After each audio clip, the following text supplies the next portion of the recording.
So how did you end up making a frame? Did you take a copy off some other sidecar to get it? What we did is our friend Joe Jones let us borrow his red chassis, the one he, that's the chassis that, according to him, has the most championships, the most victories out of any chassis in the United States. Mm-hmm. And he was great, man, because he just let us borrow it. And we're actually going to race against him, but for him to just go ahead and say, here, you guys, you can borrow this chassis so you can make it right and race against me, it was pretty noble of him, you know? Yeah, it is. Some racers just don't, the minute you tell them you're going to race sidecars with them, they hate you. Yeah. And I'm not saying any of these guys are this way, but that's just very common among racers. The minute you're going to race against him, you're an enemy. But Joe was really generous. He let us borrow his chassis.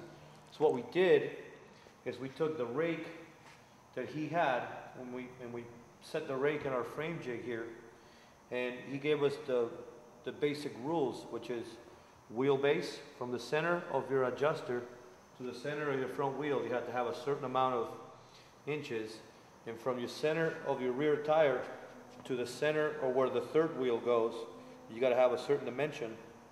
So we had to go off of this chassis to acquire all those measurements, because we want to be within rules. Because next year, I don't know if you know, but they're going to tech every month. They're going to tech a different sidecar. They're just going to come in and tech it, make sure everybody's and that's good, because I was just telling Joe today, I was like, man, you know, we're going through a lot of trouble just making this motor, a 1000cc motor.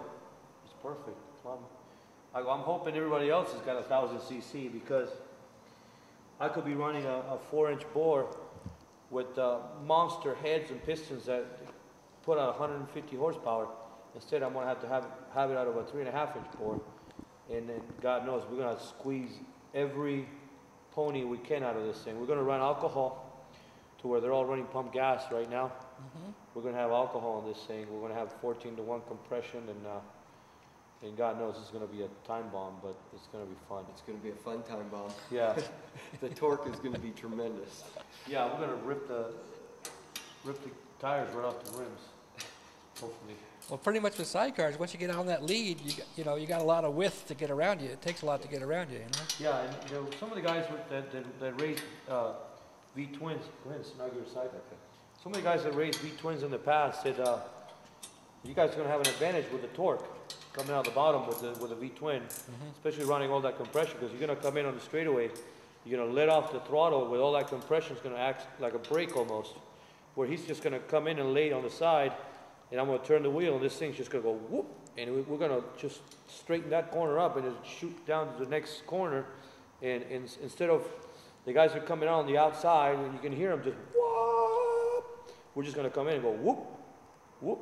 That's our... Man, I just gave our secret away. I know you did. You just, damn it. All those nights I stood up planning this on how to beat these guys.